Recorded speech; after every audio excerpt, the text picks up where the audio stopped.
Welcome to the Mostly Pottered at Night. Mostly, I am Salem, joined by my co-host Graveyard. Hello. This is episode 152. That's right, 152 of our weekly All Things Horror podcast. Now, the vampire comedy has a long and storied history.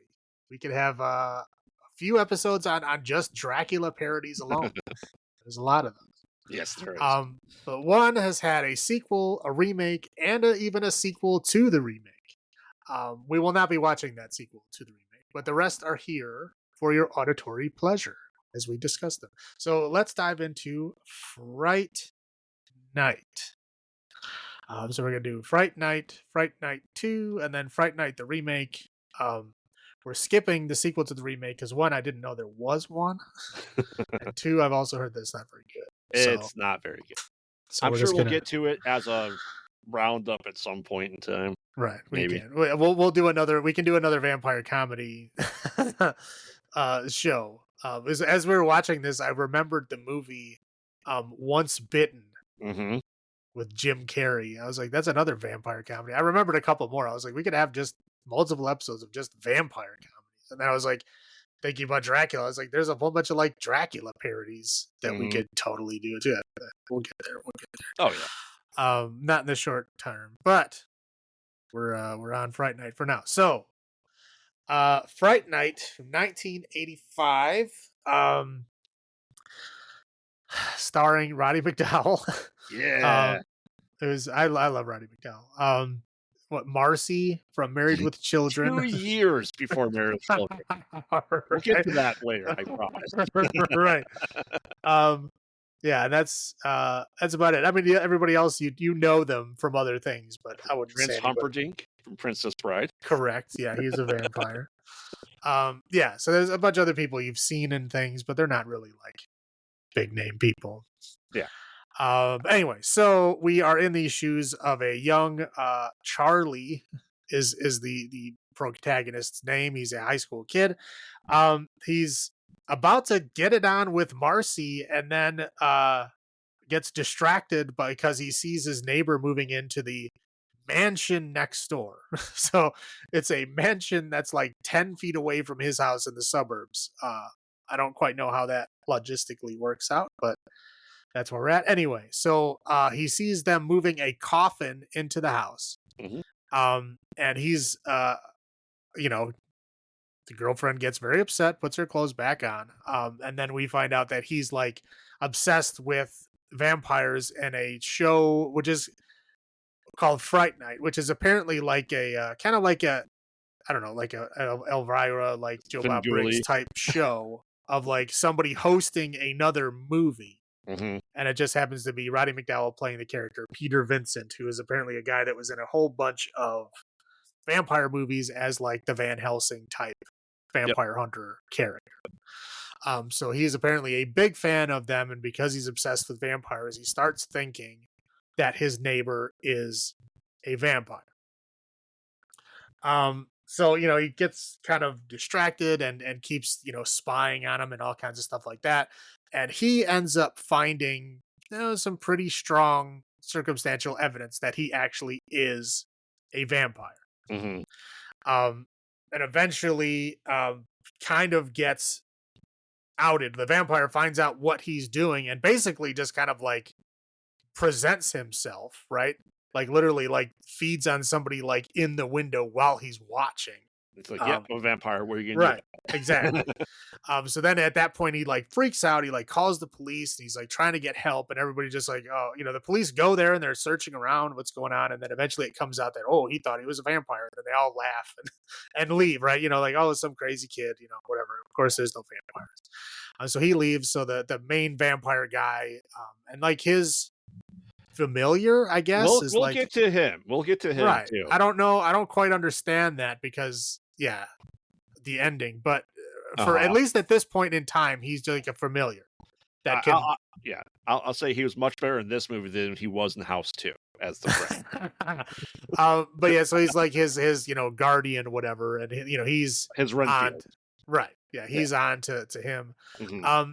and he kind of messes with his mom because his mom is like single, so the mom invites him into the house. So now it's we get the again. It's always interesting to me to watch kind of these traditional monster movies because every like I always say, every movie rewrites the weaknesses, right? Mhm. Every movie uses some of the old weaknesses, and then every movie doesn't. Like there's one in Fright Night 2, we'll get there. But there's one in Fright Night 2 which is a very rare kind of weakness for vampires that they like. I've rarely ever seen outside of the actual Dracula book, which is they actually use it in there, which I was like kind of shocked. I was like, wow, well, I don't even remember the last movie that used that weakness. But anyway, so like in this movie, the vampires do have to get permission to enter your house. They can't enter without permission. Mhm. So the mom invites him over because he's just a neighbor, right? So she invites him in. He like messes with the kid, but eventually, like the vampire, I guess he was going to kill him, but then doesn't. But again, he's kind of just toying with him at this point. Like he knows the kid knows he's a vampire, but he knows the vampire knows there's nothing he can really do about it, right? Because nobody's going to believe him. Right. So he goes to well, first he goes to his like quote unquote friend. I would say not friend in this Right, slide. he's really not his friend. He's kind of an asshole. Evil Ed, who's kind of just like I don't know. They're into the same things. I guess they're kind of sort of friends, but you can tell like I don't know. Maybe he was like bullied by him or so. I don't know. Whatever it is, he tries to ask for his help, and he kind of sort of gets involved, and then basically gets bitten and turned into a vampire as well, Mhm. which we don't really find out till later, but whatever. So um, he tries to go get Peter Vincent himself for help because he's like an actual vampire hunter. So he advertises himself. So he goes to like the studio to get his help on the day that he was fired from Fright Night. Like they're not doing Fright Night anymore. So like he's let go. And seemingly in the same town he lives. Right. Yes. Yeah. It is a short drive to the studio.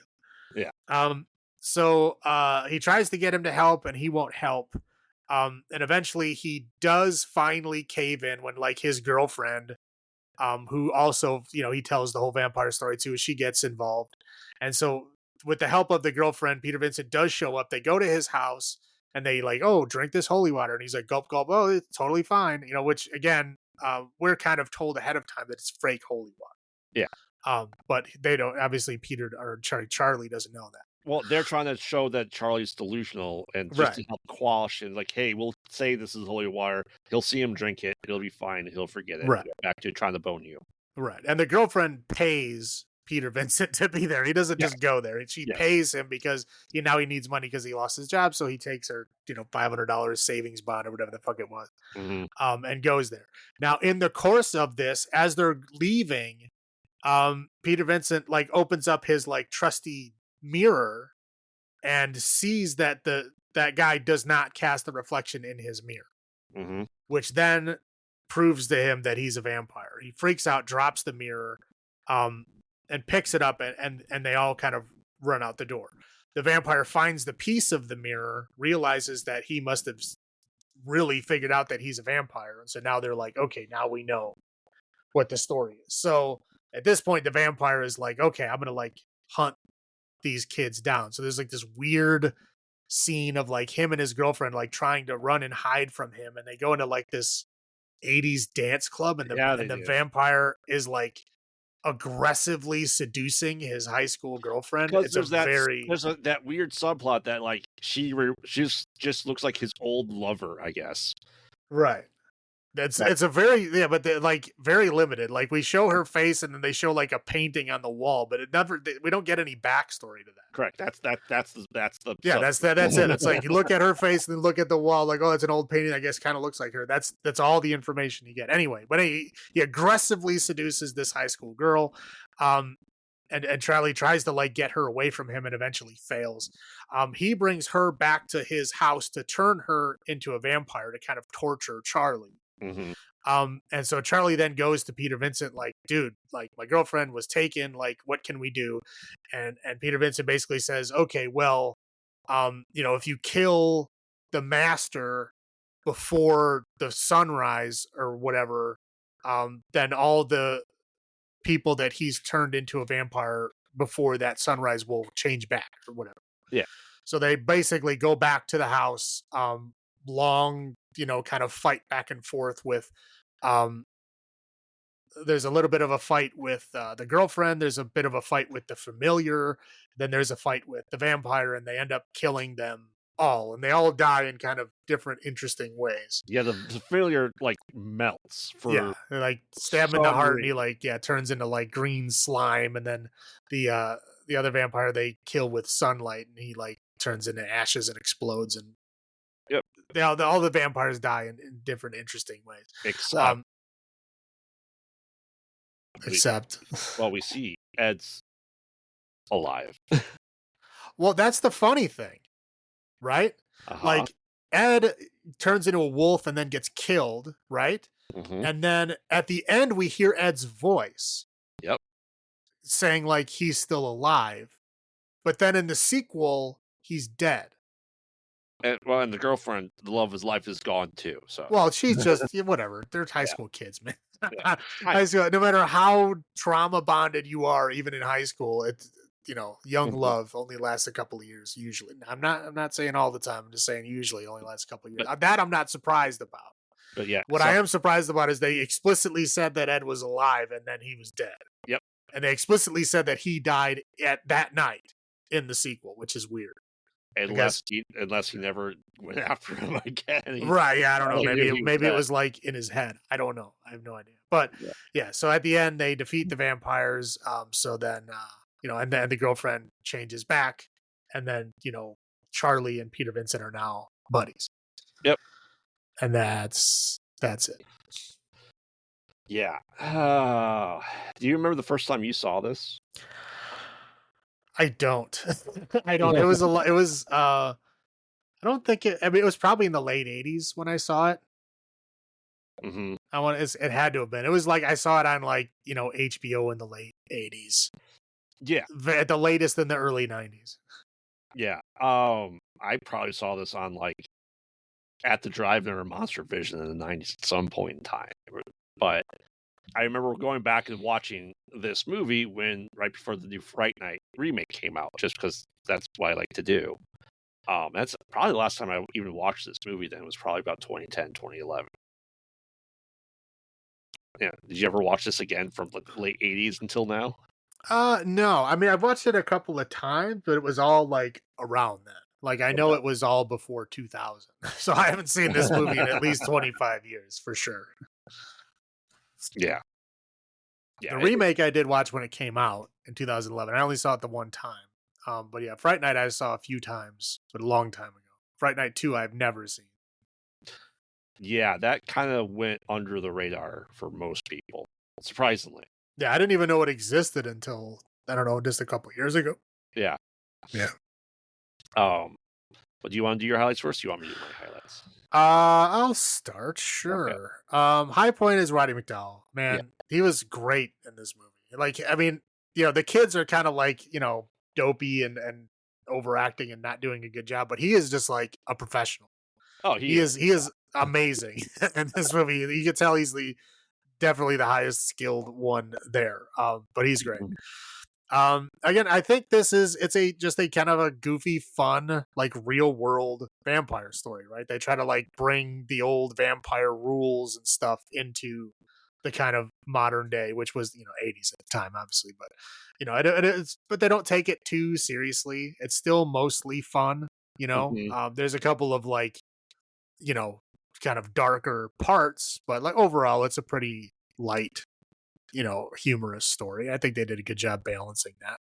Yeah. Um, I will say Evil Ed is like he was unhinged even before he was a vampire. Like he Yes, was he was. messed up. Like Yeah. people would get hurt and shit, and he would just like giggle and laugh. Like he was like a fucking disturbed dude like before he turned into a vampire. So it was just like a perfect switch for him. But yeah, he was like again, I would say truly unhinged. He did a Well, he good was job called his selling it. nickname was Evil before he turned into a vampire. Right. Yeah, exactly. Like he did a good job selling that. And I do like how when they killed the vampires, they all had like unique deaths. And Hmm. I thought that the deaths were done well, like the effects were done well. But it was interesting that they don't all just die the same. They're all kind of different. They all It's not, melt or yeah, decay differently, which it's is not turning into dust. It's not like the blade just burst into like you know flame paper. right. Yeah. So it's. I thought they did a good job with that. I thought it was interesting. Hmm. That's all I got. Yeah, I completely agree that I have the facts. Roddy, I have Roddy for both Fright Night 1 and 2, of course. Because I think he was great. He carried the movie. He really did. The Yeah. acting wasn't necessarily spectacular by anyone else. I guess Chris Sarandon was okay too. And for the most part, it followed a lot of classic lore. Um, like I said, the only thing that didn't really follow is he's eating apples often. Yeah, again, a lot of vampire lore goes both ways. There's no like official lore of like can vampires eat, right? Hmm. There's a lot of old stories of like vampires blending in with humans and being able to eat and drink and stuff like that. They just also drank blood, and there's also stories of like They throw vampires up, eat yeah, and it turns to ash in their mouth, or they yeah, instantly throw up because it's not blood. So yeah, it's all over the place with that. So you yeah. never know. Like I said, it still had the classic lore for the most part, right? The holy water, the crucifixion, the cross only working if you believe. It's not just like, oh, I can't, if you have it, it hurts me. No, you actually have to have faith behind it. Right. Which is interesting. Like in the Vampire the Masquerade the game, like Hmm. crucifixes don't work. None of that stuff works. But if there's like if you get deeper into the books, there's like a thing called like true faith, which like no one has. Like even like the your typical like Bible thumping person, like granny that's like super religious, they don't even have the true faith. Like true faith is like ultra rare thing. Hmm. And if you have that, then yes, the crucifix will work, but like almost no one has that. Right, right. But it's interesting that Charlie kind of has it because he's able to, place it on Evil's head and it burns him and stays with him. It doesn't heal, which is interesting. Right. But yeah, Uh, they get a little loose with that, but yeah, that's yeah. But like I that's said, okay. it's generally classic. Right. Those are my highlights that go into my low points. The music was atrocious. It was not good, yeah. I'll give you that. uh, And I was thinking the whole time, I'm like, this music is fucking terrible. And then when they got to that 80s dance club, it got worse. no. What are you talking about? Because I get you're not a true child of the 80s like I am. No, it was like your typical like ultra synthy like 80s club dance music like from a film. It was like exactly what you think it is.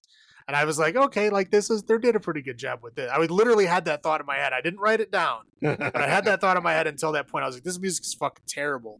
And then that club happened, and I'm like, whatever. I'll give it a pass. I just didn't, obviously not a high point, but I didn't write it a low point. But I did, I did agree with you up until then. Yeah. Well, the rest of the music, the rest of the music in the movie's bad. Oh, correct. Yes, absolutely. Make out on the floor with pills around you, and then go to make love on the bed. That makes no sense. And the mom was okay with it. You guys banging yet? Pretty much. Some parents are okay with it, man. Yeah. And, I'd say mid to late 20s as teenagers, because Darcy, Amanda Bierce was like 28 in this movie.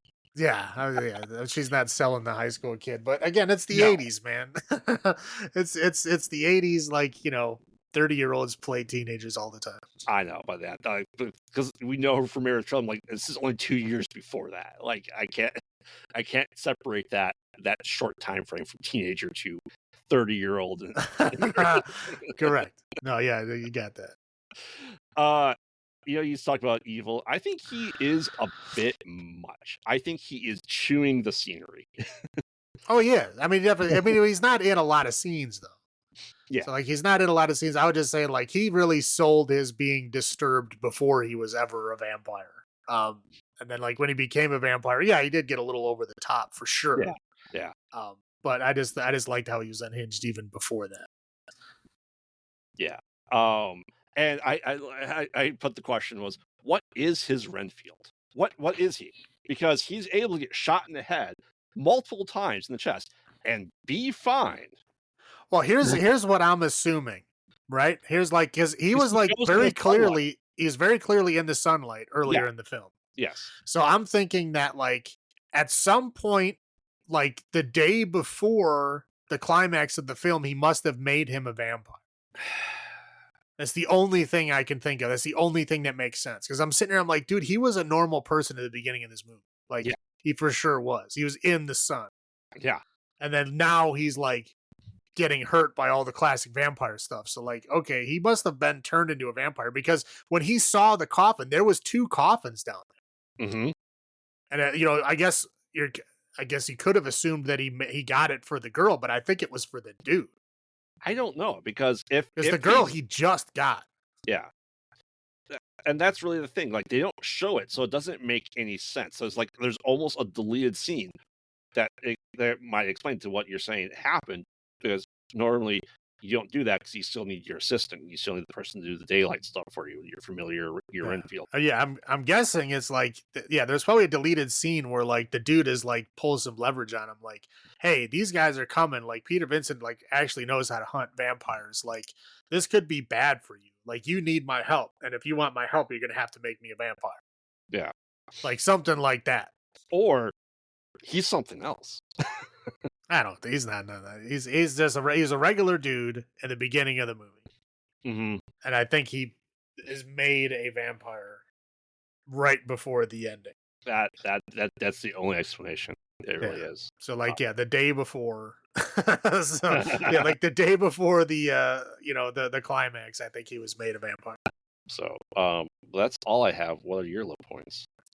I will say Roddy McDowell was great. His gray hair was not. It was just like spray painted on. Like Mhm. his hair was not gray at the time, and it was just like this goofy spray paint. They did the same thing in the second movie. I don't think they had to do as much because he was, maybe did have some gray by that. I don't know. It doesn't look as bad as the second one. This one, it looks horrible. Mhm. Yeah, I mean, any high school kid like skipping sex to like watch the neighbor move a coffin, like Not I gonna don't think that's the no. I don't care how nerdy you are. That's not gonna happen. happen. Mhm. Again, like the way he like aggressively seduced like a quote unquote high school girl Yeah. was like it was a little much. Like there was a whole lot of like ass grabbing and like I mean it was like intense. I'm like, wow, this is a high school kid. Like, what the fuck? And we find out he's over 1,000 years old too. Right? Yeah, that's like disturbing. Mhm. Anyway, now okay, like I said earlier, it's a little bit loose with the cross working thing, right? As it's said multiple times, it'll only work if you believe. Like, okay, so Peter Vincent, when Ed attacked him in his house, touched him with the crucifix and it burned Ed, which means he had faith. Yeah.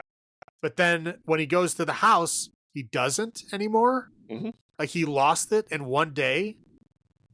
Maybe. No. Or Like it conveniently works or doesn't work based on the plot. It was just a very loose thing. Like either make it work or make it not work. Because Charlie, they never said like he never had an instance where it didn't work. right. It always worked for Charlie. But Peter Vincent, like it worked to the point where it literally burned a cross into Ed's forehead that stuck through the rest of the film. Mhm. Right? Which is he had faith at that moment in time. And then when he goes to touch the other vampire, it doesn't work at all. So I have a reason to maybe explain that away. Because evil Ed believes it would work. Okay, well if that's the case, then why did Charlie's cross work? I don't know. You know what I mean? Like again, I'm not saying that's wrong, but why would Charlie's cross work? If it's only the vampire has to believe it, then it wouldn't. Then Charlie's wouldn't work either. Well, I'm saying maybe that's why. I'm saying maybe one or both sides have to believe. That's all I can think. Because Ed was so evil, was so into it that he would believe it would hurt him. Therefore, it did. You know what I mean? Okay, so you're saying that the crucifixes aren't harmful to vampires in general? The vampires psychically hurt themselves? It's possible. Again, if it was consistent, sure. Okay, Yeah. if it's consistent, I'll give it to you. It's just very inconsistent. Like it works one time, literally the next scene, it doesn't work. And then it works again at the end of the movie. It does. So like it's the same guy. It works sometimes and it doesn't work other times. Like it doesn't, and it's not like he like I don't know was clutching a Bible to like, impress his faith or something like that. No, it was nothing changed. Unless it was shot out of order. I don't, I don't know. Well, one was the finale of the film, so Yeah. I don't know. Again, it was very odd. Like it worked on Ed, it worked on Amy, the girlfriend, Mm-hmm. and then it didn't work on the master guy, and then it did. Yeah, I got nothing. Right. I'm just saying it's very inconsistent. It was very odd. I didn't like that, but that's all I got. All right. So what are our olives this week? Um, I just did bad bite locations because there's a lot of stupid bite locations in all of these movies. Like, why are you biting them there? Like, Supposed to bite their neck. yeah, well, neck is a terrible place to bite because it's blood's gonna squirt everywhere. Mhm. I don't know. But yeah, they bite in a lot of goofy, weird locations, so that's where we go. All right. You want me to go first, or you go first? You can go first. I mean, I like this movie. This movie is kind of a classic Mm-hmm. horror comedy of the time period. Is it fantastic? No, but it's solid. I'll give it an 8. Yeah, I mean, for it being a comedy horror in the 80s, as we know, they can go cheesy hard in Yes. the 80s. And this really doesn't. I'd say the next one veers more into that territory for sure. Well, the next one is a victim of the fashion of the time. I think the late '80s were terrible fashion. Early '80s weren't that great. Mid '80s were awesome. Late '80s were terrible. Yeah. Well, that being said, yeah, I think this movie is spectacular. It is a classic for a reason. You know, they've been talking about making a third one for a very long time. Like another remake. They Tom Holland, not Spider-Man Tom Holland, but the writer and director still wanted to make a sequel to Fright Night 2. And even before Roddy McDowell's death at like 1998, he was still doing it. He said even like in 2022, he would still wants to make Fright Night 3 and ignore the remakes. I mean, okay, but I mean, who are you gonna have play Peter Vincent? Are you just gonna have somebody else take that role? I mean, he'd be dead at this I point. mean, I know. I'm just saying, like, you'd have to recast the role, and he was like the best part of it. So Yeah. So that being said, though, I do give this 8.5 bad bite locations out of 10 for sure. We'll see if all right. So then we move on to Fright Night 2, which came out a few years later in 1988. Is definitely a product of that time period for sure. Oh, yeah. I bet you most people skip this one completely and don't realize that it exists. I didn't know it existed. I had no idea. And I was a big fan of the first one. If I knew there was a second one, I probably would have watched it, especially in '88. Mm-hmm. But yeah, so essentially this is now 3 years later. Peter is now 20, and that's not Peter. Charlie is now in college, right? And his love of his life is gone. His best friend, who didn't seem like his best friend, is nowhere to be seen. And essentially he's going to therapy because of the events that happened. He's like, you're right. I don't believe in vampires. That didn't happen. It was just a serial killer that I stopped, which is also therapy reasons to go. That you murdered someone still. But he kind of loses track of Peter Vincent, who still had his show going on because, like, hey, this helped revitalize his, his love of doing it and all this stuff. And he's like, yeah, it happened. Charlie's like, no, it didn't. See ya. I gotta go to college now, bone this other chick, who then immediately sees someone he deems to be much hotter, and he's like, then starts having, visions of her and dreams about her and all this stuff. Well, yeah, it's not him thinking she's hotter. It's vampire mojo getting in his brain. Yeah, and I'll spoil it right now. She is the sister of the vampire from Jerry, the vampire from the first one, right?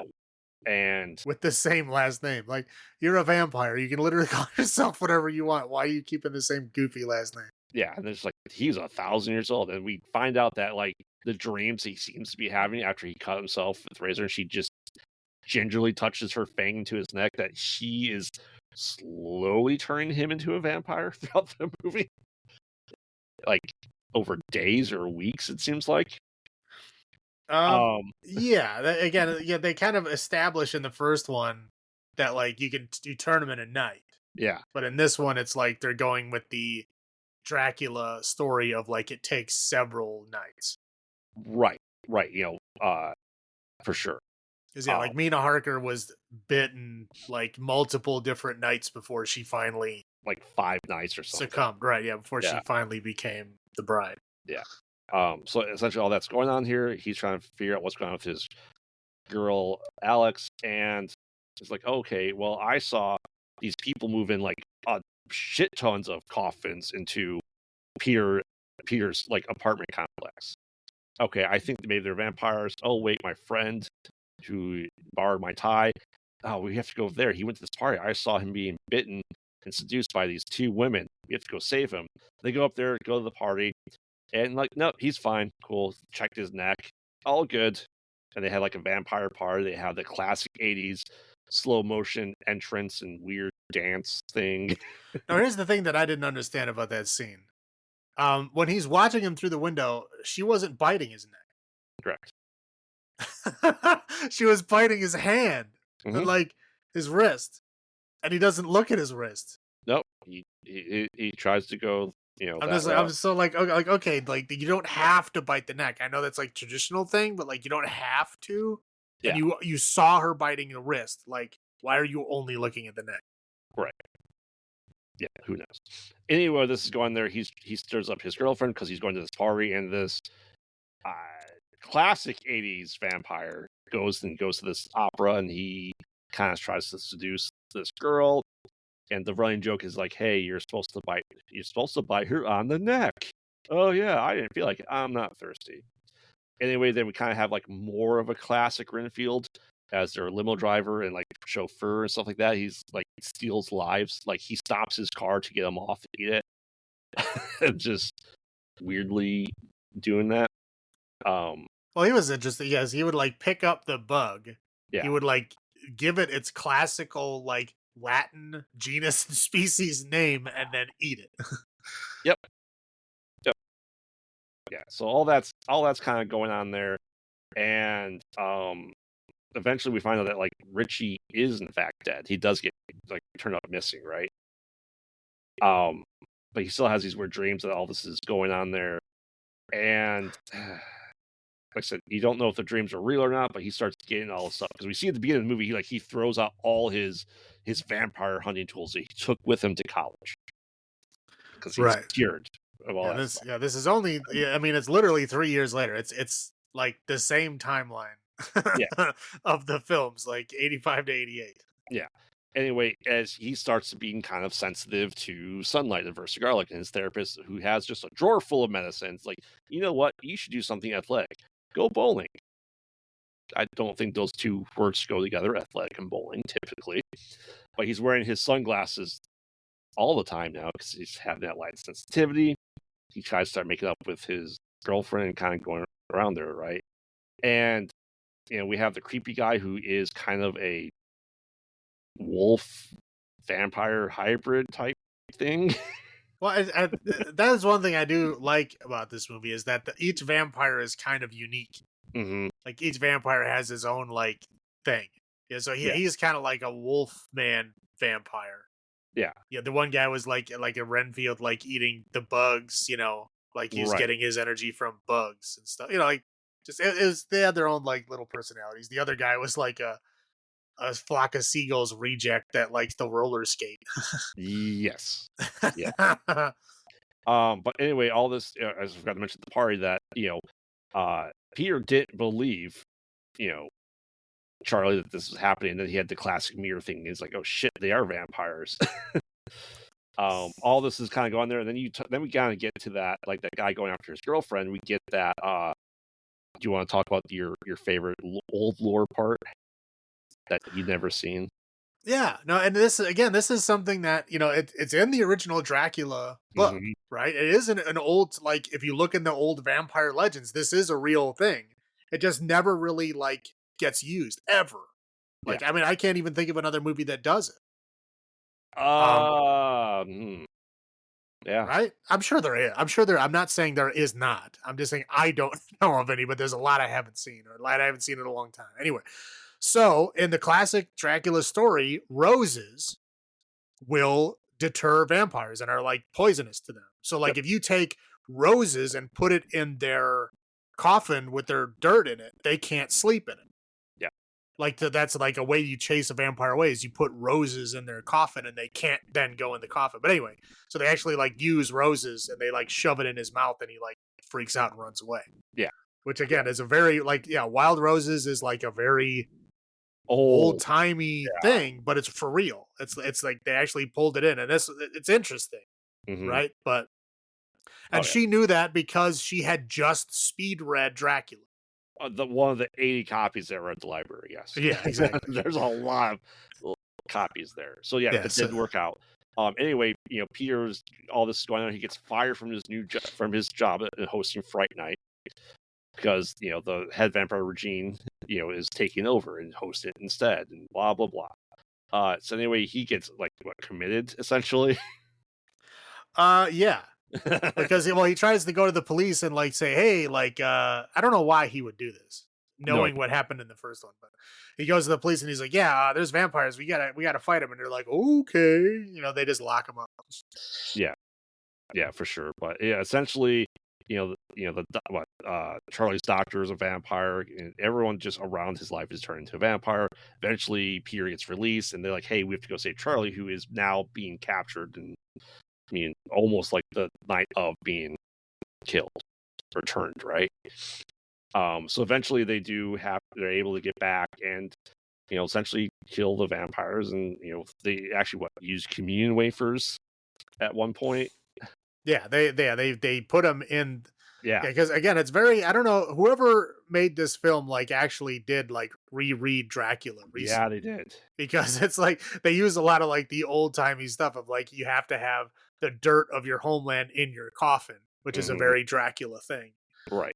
So yeah, there was the coffin with the dirt in it, and they put the communion wafers in the dirt in Hmm. the sign of the cross so that the vampire could not go back to the coffin. Yeah, yeah. But eventually, Regine gets taken out by sunlight, and they're end off. Everything's okay, but they'll be prepared for Fright Night 3 if it ever happens. Right. Yeah. Um. Man, I know I watched this at one point in time. When I couldn't tell you. It probably was some rental in the 90s, if I recall correctly. But this is probably only my second time seeing this movie.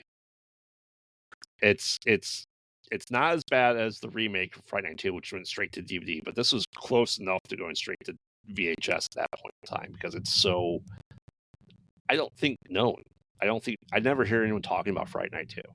No, right. Yeah, that's what I was like surprised. I was like genuinely surprised. And especially when I Mhm. found out like all this like the same characters were in it. I'm like, really? Yeah. Yeah. But I mean, it's a good continuation, I feel, as a whole to Fright Night. Yeah, it's not bad. I mean, it's got its shaky points. But it's Hmm. yeah, it's definitely been done worse. The Yeah. sequels have definitely been worse for sure.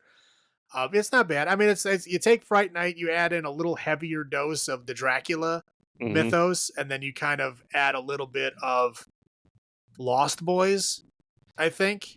Yeah. Um, and kind of like the style and the way that like all the vampires had their own unique kind of style, like Hmm. how the Lost Boys were. I think they kind of injected a little bit of that in there, and then a little bit of that style in Yeah. there. But yeah, it's essentially what you end up with. Yeah. I'll go first with my highlights. Roller skating vampires is always great, right? Really, that's on my other side. Well, it's just interesting, right? To help blend in. They were actresses, they were Okay, roller skaters, they were. every movie, including this one, Mhm. vampires can move super fast. Yeah, Right, they can literally like teleport around. yeah, Why would they need fucking roller skates? because it's the 80s. I'm just saying, like moving at the speed that they would be moving at, the roller skates would literally like seize up, Mhm. and like the wheels would like fucking melt or shatter because they're moving so fast. That doesn't make any sense. Yeah. I think it's interesting that they were that the revenge is like, oh, we're going to kill you, Peter, but we're going to make Charlie suffer. Like we are going to torture him. We're going to slowly turn him and turn him into something that he doesn't want, which is an interesting plot point. And they actually started doing it. Do I think that that's a sharp ass razor to have that big of a gash in his neck to begin with? Yes. Like I said, it's interesting just seeing the hero essentially being turned into the villain and kind of being the sideline, not being the hero of this movie. Then, right? Yeah, no, I'll agree with you. I mean, I did like that, the kind of the slow vampire progression. Like, we didn't get that in the first one. The first one, it was like immediate. Right. Right. I think there's definitely bigger effects in this one, which for being a sequel, which is surprising that most people didn't know. Well, I mean, the first one was good enough Yeah. to give it a plot. I mean, again, I don't think this was a bad film at all. I just probably didn't have the right marketing or something. I don't know what they did to mess it up, but it should have done pretty well. It's not a horrible sequel. Yeah. And of course, Roddy, as I said before, in this as well. I said, and the added lore, the deep dive they did into it as well. So those are my highlights. How about yours? Yeah, I mean, mostly the same. I got Roddy McDowell on my side. I got the slow vampire progression on my side. I got the Renfield bug aspect of it. I kind of liked because they kind of brought that back, which is there's not in the first one or not in a lot of vampire movies, especially comedies. They don't really do the bug part of it, but they did that. Again, like the roses against vampires being rarer in film, I thought was interesting that they brought it in. Like I said, somebody like reread Dracula and like took notes right before they did the script for this film, and I'm here for it. That's cool. But the other thing that I will agree to is the vampire party, man. I want to go to a vampire party. I mean, in fairness, there's only like 4 vampires, and the rest of people are just having a good time. Right? Yeah, I want to hang out with the cool goth people, just like hanging out trying to be vampires. Like that looks cool. I want to do that. It reminds me of my old LARPing days. Nice. Yeah, but that's all for my high points. Low points. I don't know how therapy could like erase your memory. You know what I mean? Like over time, sure, but this is only 3 years, man. Like, I don't understand how like everybody involved in this, like your girlfriend was literally a vampire. You would just have to like talk to her to like say, yeah, that really happened. But I think they did that because she's not in the movie, so there's no one to confirm it other than Peter. Right. Yeah, but again, that's another thing I don't like is the Charlie Peter disconnect doesn't make any sense. Right. Like because in the first one, Charlie kind of looks to him to be like a father figure because his father is not in the picture. Right. So he looks to him like a father figure. And at the end, you could really tell they kind of fit into that role. Yeah. To where like he was the father figure to Charlie and they were like bonded. Yep. And like, I don't buy that they would be like estranged after 3 years. Like I don't buy that at all. That's the part I didn't like is, the Peter disconnect, the Charlie Peter disconnect, and the therapy somehow erased all of that. The way that the movie starts is just a very odd thing. If they would have said like, okay, that his doctor was a vampire the whole time and was using like his vampire charm on him, okay, I'll buy that. Right. But they didn't. I mean, yeah, he was a vampire, but they kind of made it seem like he had just become one. I don't know. I just didn't like the whole thing. Yeah, the whole roller skating vampire, that the fashion tragedy that was that character. I don't know what that was all about. And then the disgusting bug explosion, like when they actually killed the bug guy and all the bugs like came out of his body. That was I knew that's gonna be on your list. That's gross. There's bugs and wiggling everywhere. That's all I got. Yeah. The music, once again, not very good in this. No, yeah, this one was just not good at all. And I'm gonna call him the goofy dog vampire because he got his like fingertip chopped off. He almost had like the slapstick whistle when he fell down. Like it was a very cartoonish sound effect for him at that point in time. Like it was bad. I think they took it off. They made him just like this really goofy ass character overall. Yeah. That's another thing I forgot to write down. I was thinking it, I forgot to write it down. Like he had a fucking backpack full of holy water with a sprayer that like worked great, and then like he used it once, and then it literally disappeared. It literally like poof in a thin air. It was nowhere else to be found. It was just gone. Yep. was like, what the? Why would you bring in a kick-ass weapon like that and then just leave it on the ground? Oh yeah, yeah. Like I said, we find out that that this kid and Peter bested this 1,000-year-old vampire from the first one because he was just that pompous. Like I don't think he'd have lived 1,000 years to be just taken out like that. And then, like I said, really the setup of Evil Ed being alive, gone.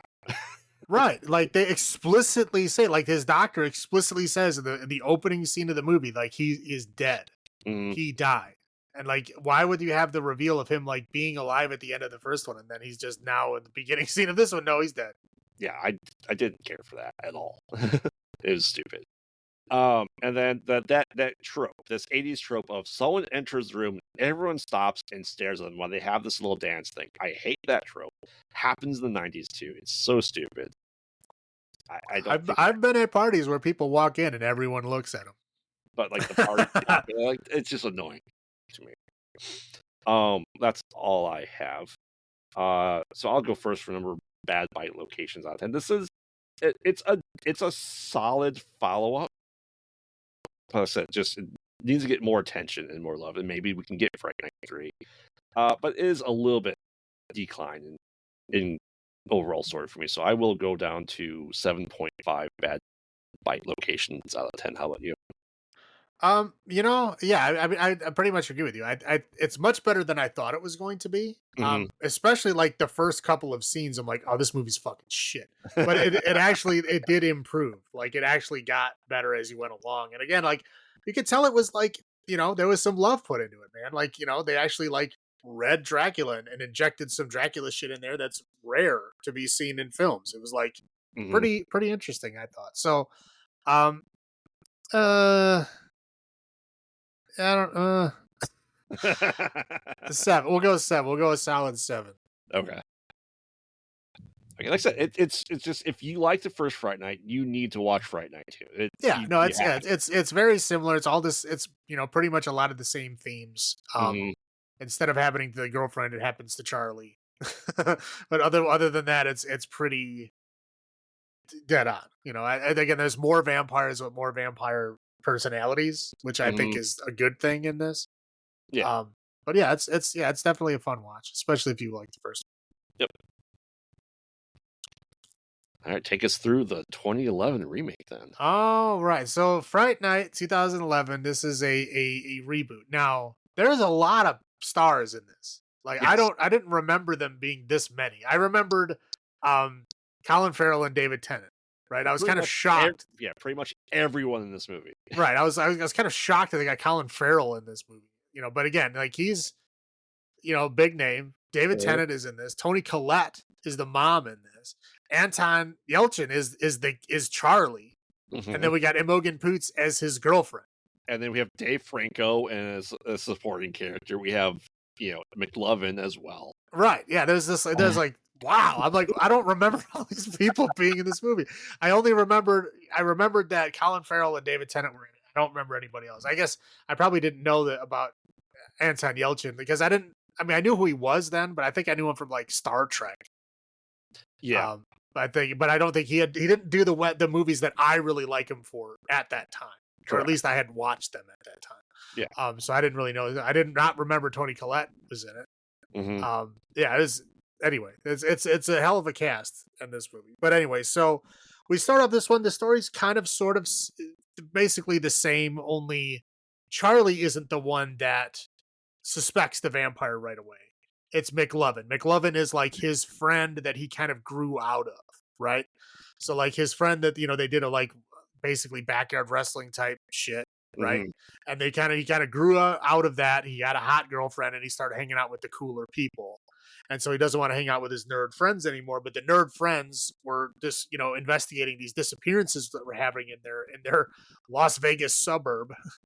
Um, and the other kid that McLovin was working with was one of the people that disappeared. So now he needs a partner. So he basically like blackmails Charlie into helping him by saying, Hmm. "Well, I'm going to release our old backyard wrestling videos if you don't help me." So he kind of begrudgingly helps. And in doing that, they kind of get some I guess, information that maybe there is a vampire. Charlie at this point doesn't really believe it, Right. but he's starting to get an idea that maybe it is, right? Mhm.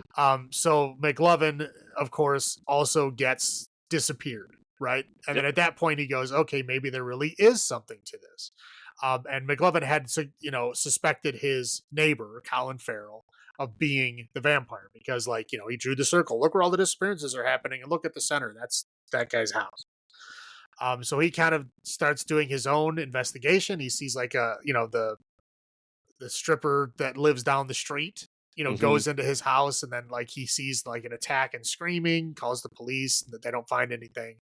And he eventually kind of sneaks into the house and finds like this secret like dungeon lair of like all these jail cell basically, and finds her in there.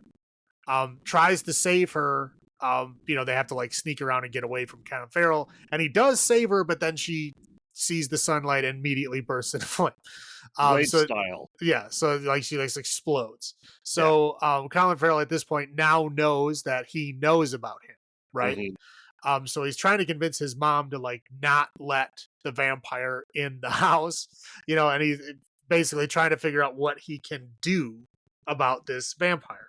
So he, again, it's kind of a loose way of introducing Peter Vincent, who is David Tennant's character, I think. AKA Chris Angel. Yeah, because he's basically like Chris Angel. He's like an illusionist in Las Vegas, but like on his website it says he's a vampire hunter, but he never really says he is. He just does like Chris Angel type shows. Yeah. So it's kind of a loose thing that he's a vampire hunter. Like, okay, like when does he say that? He doesn't ever say that. But anyway, so he goes there and he goes to meet with them. He pretends to be press and he goes to meet with them and he sees he's kind of an ass. Um, and he shows him pictures like he took inside the vampire's lair when he was in there. And Mhm. he's like, whatever, vampires aren't real. You don't know anything. And he basically kicks him out, but he leaves the pictures behind. And Yep. later on, David Tennant actually looks at the pictures and sees a picture, goes in his like secret vault, opens it up, and he literally sees like a drawing that somebody made of like a true vampire like coat of arms, and it's the same picture. Mhm. So he realizes at that point, like, oh shit, like this is a real like vampire. Like this kid was telling the truth. But really, before he can get involved, uh, there's an attack on the house, right? So it's Charlie, his girlfriend, and his mom are all in the house. And the vampire like tries to come in. He's like, "Oh, your son's harassing me," and he like convinces his mom not to let him in. Like he can't come in unless you give him permission to come in. Please don't let him in the house. And she actually listens. And then instead of just like hiding in the house because, the vampire's like, oh, well, I don't need an invitation if there's no house. So he tries to like burn the house down or blow it up with the gas liner. Yeah, he digs it out of the ground Right. and, like, With his lights it bare on fire. hands. Yep. um, so, and then they jump in the car and they escape. And there's like a long scene of them, like him, like attacking their car and shit. We get a cameo from, um, the Humperdinck from the first Fright Yep. Night is just some like passerby in a car that gets murdered. um, yeah, and so they eventually get away from him and they steal the other car and they get away. But the mom gets really injured and she ends up in the hospital. Mhm. So at this point, like, Charlie and his girlfriend are like, okay, like what can we do? Like we have to do something. We have to get like revenge because he's gonna come back and get us and the mom, right? Mhm. So they go back and they're like, okay, they try to get Peter Vincent to help them again. Like this time, the girlfriend comes with.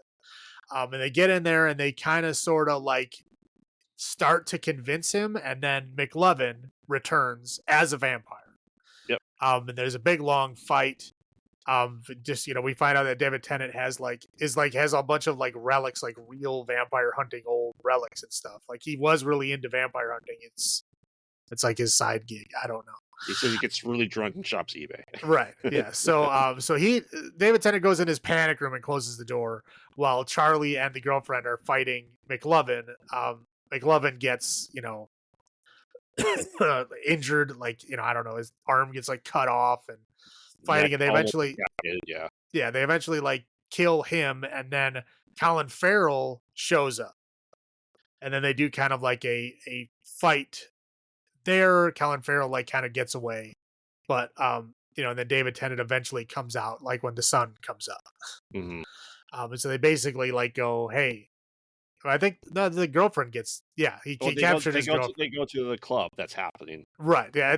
As the part of the whole chase scene, they go downstairs and we get the kind of the return of the club scene Hmm. where the vampire is like aggressively hitting on the girl. Not quite as bad in this one, but he basically grabs her and leaves with her. So Yeah, like Charlie knows that she's going to end up in one of those weird cells that he found. So, amazingly, with no picture of her painted somewhere else. right. Yeah.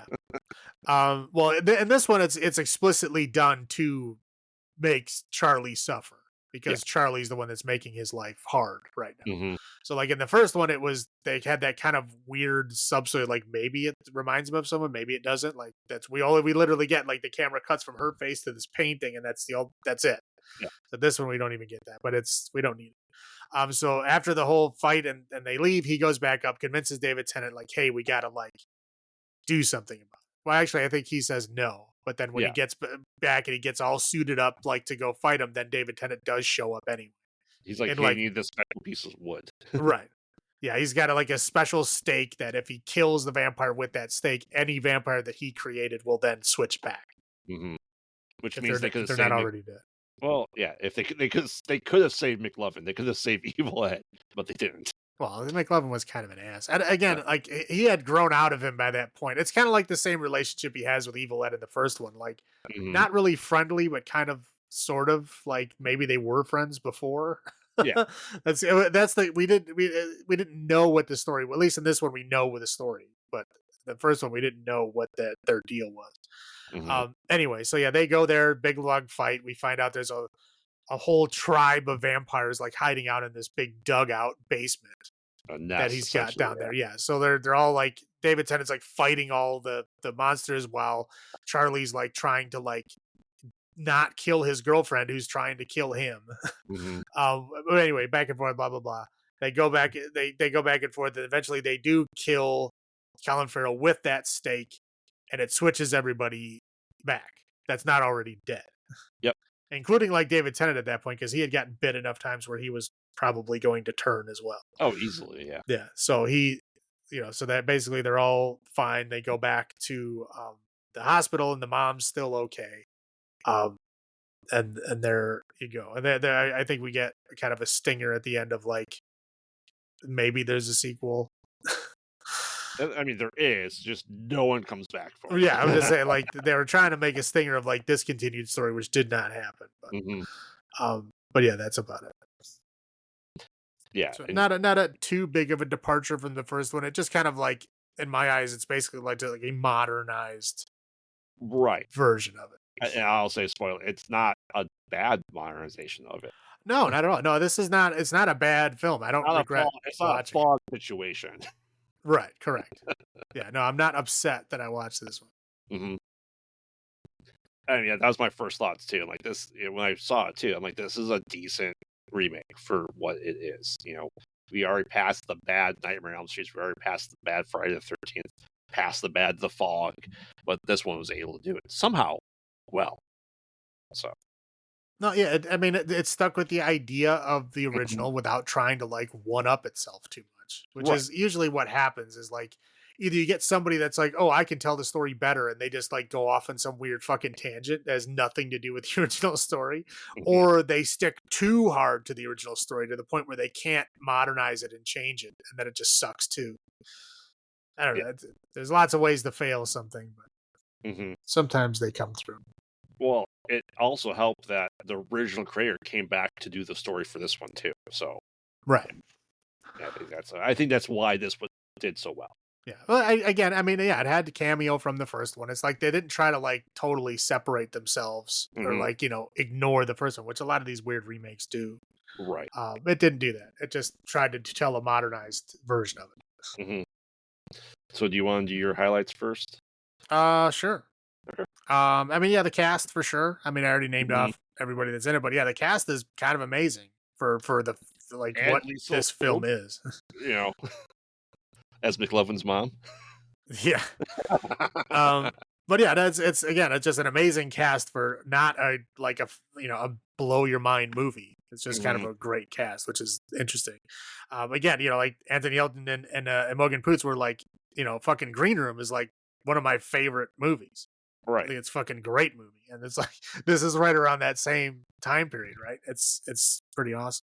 Mhm. Anyway, I thought the cast was great, so I think this one does the suspense a little better. I think it has a lot of the comedy elements still in there, but I think it does the darker elements of it better.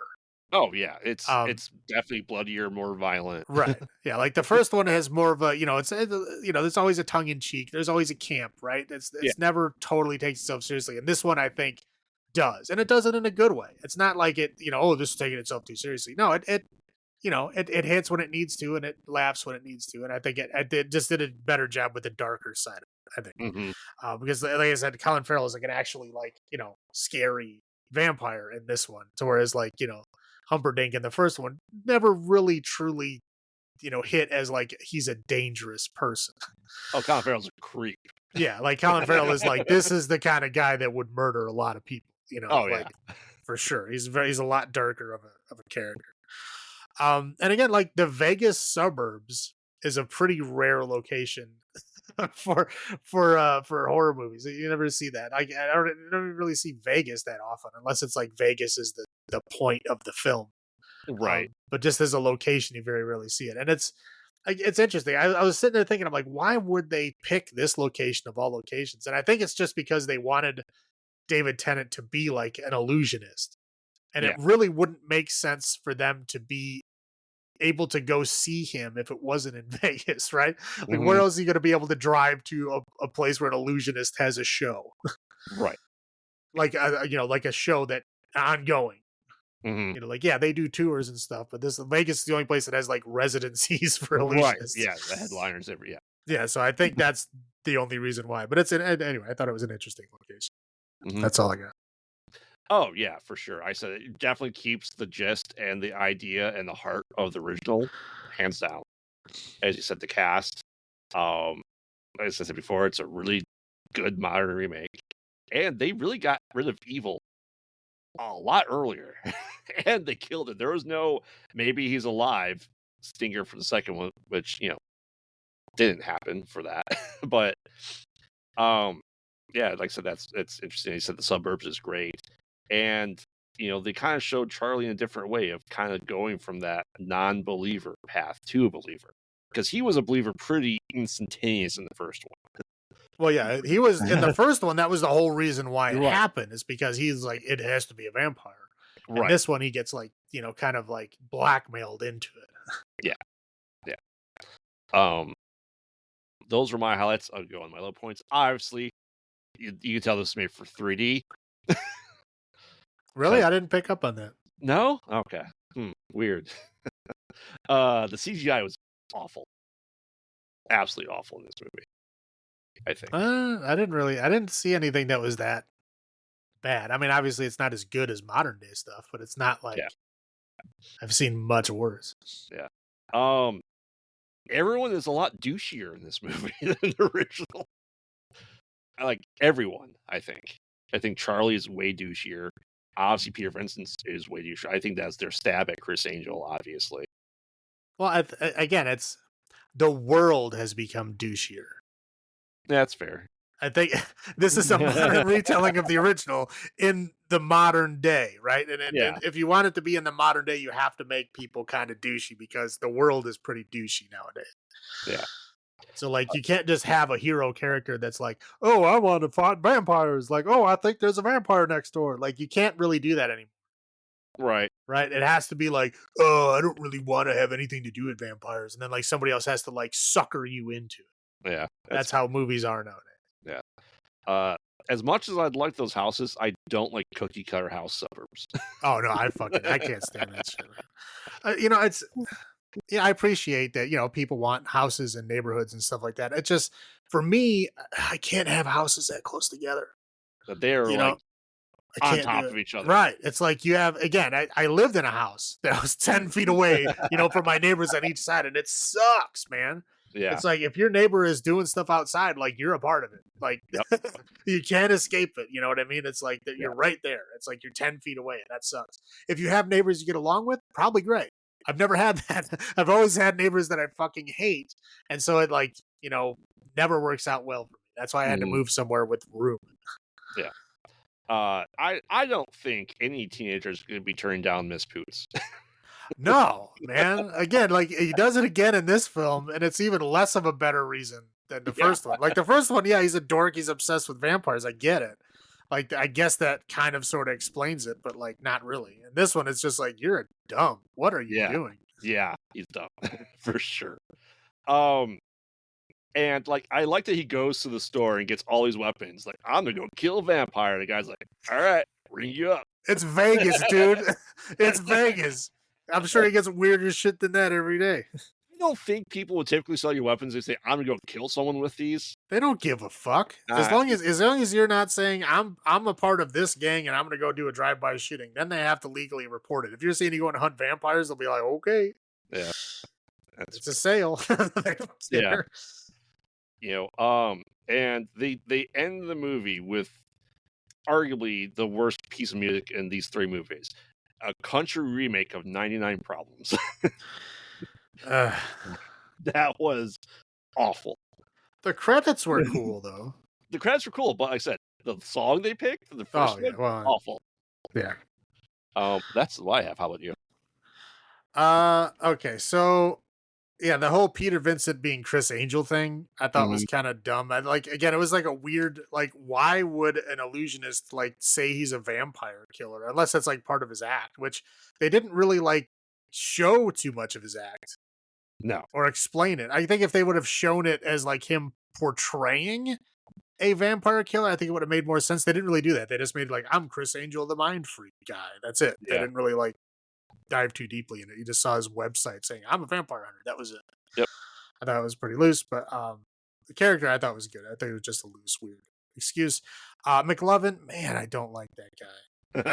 I just don't like him. I really feel like he cheapens everything that he's been in. Like Superbad, he was great because he was supposed to be like an annoying nerd, right? Mhm. That you didn't like. That's the whole point. But like he gets in these movies and like Kick people ass. like, yeah, they say like, oh, like, it's great having McLovin because he's like, he's like, I think he really like every movie that he's in, he like brings it down a notch.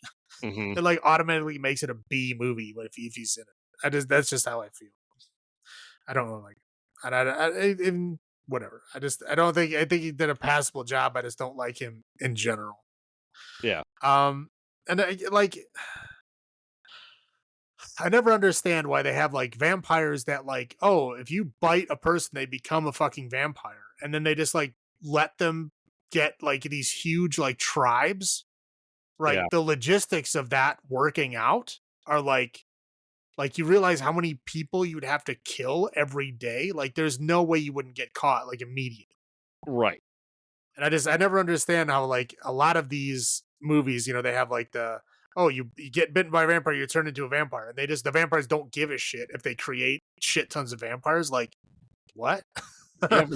You have a finite food source. Right, that's what I'm saying. Like every vampire that they create, every person that they bite and then don't follow up on, that's somebody that could potentially get them caught, or at the very least lower the amount of food that you can find for yourself. Mhm. Like I just never understood why they don't do something about that. Um, that's just me complaining, but that's all I got. Oh, I forgot I put one low point from the first one I forgot to write down. They break at least, like, 15, 20 windows in that basement. I forgot to wrote down how many windows does that basement have? A lot. It's all window. Exactly. Because it came back, they breaking the windows in this one too. That's what made me remember that piece. It's not as bad about it, but yeah, that's all I got. All right, you want me to go Yeah, go for first? it. So I mean, I like this movie a lot. Like, I mean, Mhm. it's good. I think it holds up to the original. Again, it's a bit different. It's a bit darker, a bit more modern, but it's still the same basic story, and it does it. I think it tells it pretty well. Yeah, Um, I mean, maybe take off a little bit because it's not quite as original or something, but I'd say it's still pretty close for me. So I'd give it a 7.5. 7.5. Yeah, I mean, I have probably watched this one more than the original number of times. Because it's like I said, it's that rare remake that is good.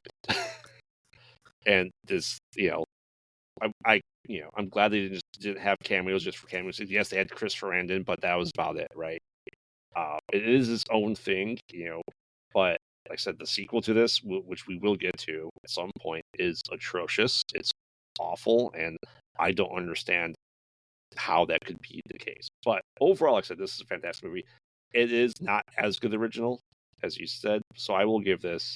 I'm gonna go 8.25 bad bite locations out of 10. This is a solid entry into the franchise. So really watch the first two and this one and skip the last one. Yeah. Okay. Anything else you want to add in there? Nope. All right. So next week, we're turning back the clock and bringing out the big names with some classic horror comedies. One's not quite as old, but it's in black and white anyway, so Mhm. we'll pretend like it's old. Yeah. So we'll be joining Vincent Price with the abominable Dr. Phibes, taking a role in The Hay with young Frankenstein, and spending a night in a haunted house with Don Knotts and the ghost and Mr. Chicken. The real life Don Knotts, not the animated Scooby Doo Don Knotts. This is real life Don. It's similar. Wow, he does look remarkably similar to a cartoon, but yes, it's real life Don Knotts. So remember, we watch bad movies so you don't have to. And this has been Graveyard saying, "Have you checked on the children?" And this is Salem saying, "Long live the new flesh."